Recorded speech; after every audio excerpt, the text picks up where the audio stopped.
Hello welcome back to my channel. ಯಾರ್ಯಾರು ಹೊಸ್ದಾಗದ್ದೀರಿ, ಯಾರ್ಯಾರಿನ ಸಬ್ಸ್ಕ್ರೈಬ್ ಮಾಡಿಲ್ಲ ಎಲ್ಲರೂ ಸಬ್ಸ್ಕ್ರೈಬ್ ಮಾಡಿ, ಬೆಲ್ ಐಕನ್ ಪ್ರೆಸ್ ಮಾಡಿ, ಲೈಕ್ ಮಾಡಿ.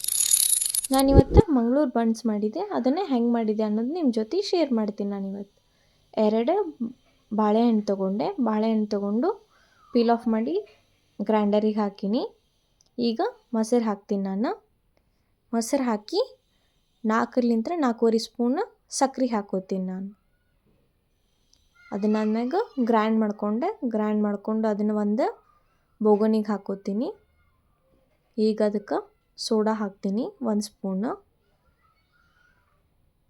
ಸ್ಪೂನ್ ಜೀರಿಗೆ ಹಾಕ್ತೀನಿ.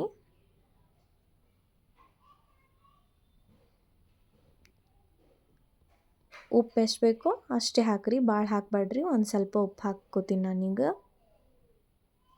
ಈಗ ಅದಕ್ಕೆ ಮೈದಾ ಆ್ಯಡ್ ಮಾಡಿಕೊಂಡು ಚಲೋ ತಂಗ ಕಲಿಸ್ಕೋತೀನಿ. ನಾನು ಏನಾರೇ ಇನ್ನೊಂದು ಸ್ವಲ್ಪ ಹಸಿ ಇತ್ತಂದ್ರೆ ಅದಕ್ಕೆ ಮತ್ತೊಂದು ಇಷ್ಟು ಮೈದಾ ಹಿಟ್ಟು ಹಾಕೋರಿ.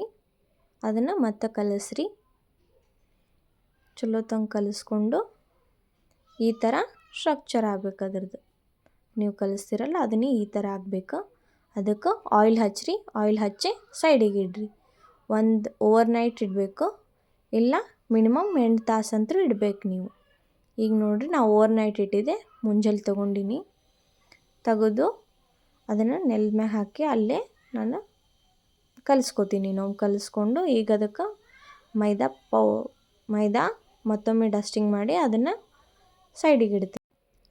ಸೈಡಿಗಿಟ್ಟು ಅದರೊಳಗೆ ಸಣ್ಣ ಪೀಸ್ ತೊಗೋತೀನಿ. ಸಣ್ಣ ಪೀಸ್ ಮಾಡಿಕೊಂಡು ಲಟ್ಟಿಸ್ಕೋತೀನಿ. ನಾನು ಈಗ ಲಟ್ಟಿಸ್ಕೊಂಡೀನಿ, ಬಟ್ ಶೇಪ್ ಇಲ್ಲ ನಂದು. ಈಗ ಅದನ್ನು ಎಣ್ಣೆ ಒಳಗೆ ಫ್ರೈ ಮಾಡಿಕೊಂಡು ಕೊಬ್ಬರಿ ಚಟ್ನಿ ಮಾಡ್ತಿರಲ್ಲ ಅದ್ರ ಜೊತೆ ಸರ್ವ್ ಮಾಡ್ಕೊಂಡು ಮಂಗಳೂರು ಬನ್ಸ್ ರೆಡಿ.